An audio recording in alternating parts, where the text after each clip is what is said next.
Rose Street Residents Association have been part of Wokingham in Bloom since our initial entry. They immediately caught the vision of what we wanted to achieve and have been an active contributor ever since. Rose Street sits at the heart of the conservation area in the town and is an excellent example of how Bloom and its volunteers can really add to the built environment and take local ownership. Wokingham itself was founded about 1219, although there was probably a settlement here before then. All this was church lands owned by the Bishop of Salisbury. He decided to sell off some of the church lands to raise money to build the cathedral, and that's when the building started on Rose Street.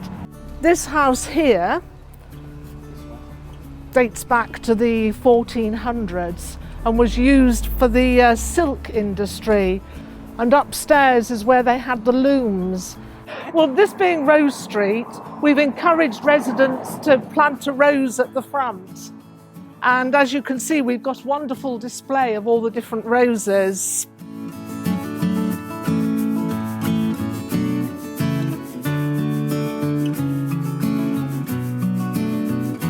And the idea is to get more and more planted down the street. Here we've got quite an old vine, and it does produce quite a lot of grapes. Very old photographs of Rose Street do show this vine. So I don't know how long it's been here, but a very long time. Despite being one of the oldest streets in Wokingham, Rose Street has really embraced the multi-million-pound regeneration of the town centre. This is one of our newest borders that one of our more recent volunteers has undertaken to plant out for us. It's going to be a big herb border, and the idea is then that people can, for the residents, they can take a little pinch of a herb if they need it for their cooking that night. So we've got quite a selection of herbs which I'm bringing on at the moment. They're very, very tiny, so they're too small to plant out. But this is going to be tremendous when we get that done. And similarly, the pathway down to the medical centre, the idea is to put herbs in between the flowers. And again, it's for people, beneficial for people going to see the doctor to sort of raise their spirits, really. They can smell the herbs and see the pretty flowers. The regeneration has brought new residential and commercial properties to the town centre, together with lovely new open spaces for the public to enjoy. And Bloom have been able to enhance those open spaces to the benefit of our residents and visitors to the town.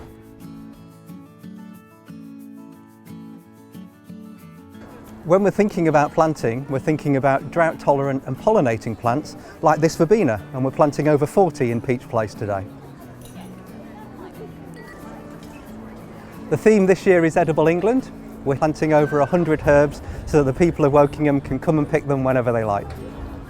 As we all know, we've been living through a very difficult time. If you're physically well, I think you feel mentally a lot better, and vice versa. Gardening gets you out, fresh air, which is good, companionship, and a feeling of control over your environment. We've come a long way in our Bloom journeys, but the strength of it has been the partnership working. Our fantastic volunteers with their great ideas and the manpower, Wokingham Town Council coordinating and providing funding, and our wider partnership offering sponsorship, whether that's in cash or kind. It's really making Wokingham a fantastic place to live.